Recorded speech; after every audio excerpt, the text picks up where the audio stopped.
Hello, কেমন আছো তোমরা? আমরা ভালো আছি। অনেক দিন বাদে আজকে একটু রোদ উঠেছে। সেই জন্যে ছাদে চলে এসেছিলাম। সামান্য একটু ফুল নিয়ে এসেছি, এই জল পেতে এখানে রেখেছি। এত ভালো লাগছে আজকের আকাশটা।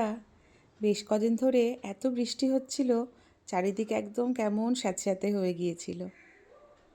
এবার আমাদের শিলিগুড়িতে এত বৃষ্টি হয়েছে না, কি বলবো, বর্ষাকাল শেষই হচ্ছে না যেন।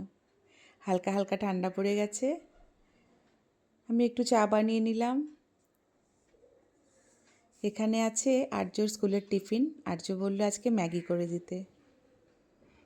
আর্য খাচ্ছে ভাত, আলু সেদ্ধ, ডিম সেদ্ধ দিয়ে। ও স্কুলে যাওয়ার সময় রোজ ভাত খেয়েই যায়। আর্যর ঘরটাও গুছিয়ে নিয়েছি। এদিকে বসার ঘরটা আমি রাত্রেবেলায় সুন্দর করে গুছিয়ে রাখি। সকালে উঠে এত কাজ থাকে, আর্যকে রেডি করে দিতে হয়। রেডি মানে ওর খাবার রেডি করে দিতে হয়, ওকে আর রেডি করে দিতে হয় না। সেই জন্য রাত্রিবেলায় বসার ঘরটা আমি গুছিয়ে রাখি। এখন মা আর ছেলে বসে বসে গল্প করছি, আর আমি একটু চা খাচ্ছি। সোনাও উঠে গেছে, সোনা একটু নিচে গেল, তালা টালা সব খুলে ও এসে বসবে।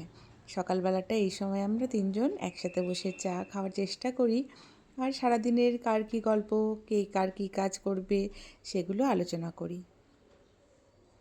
আর্য স্কুলে চলে যাচ্ছে। দেখতে দেখতে আর্যর ক্লাস 10টা প্রায় শেষ হয়ে যাচ্ছে।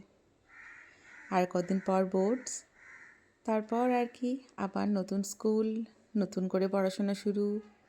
কীভাবে যে বাচ্চারা বড় হয়ে যায় সত্যি ভাবলেই অবাক লাগে। আমি এখন একটু নিউজ পেপারটা নিয়ে বসবো। কাল রাতে তোমরা কারা কারা ম্যাচ দেখেছো বলো তো? কি ভালো লেগেছে কালকে। আমি, আর্য, সোনা আমরা তিনজন তো খুব এনজয় করেছি। এবার ভারতের মেয়েরাও বিশ্বকাপ নিয়ে আসলো। সত্যি এটা আমাদের কাছে ভীষণ গর্বের কথা।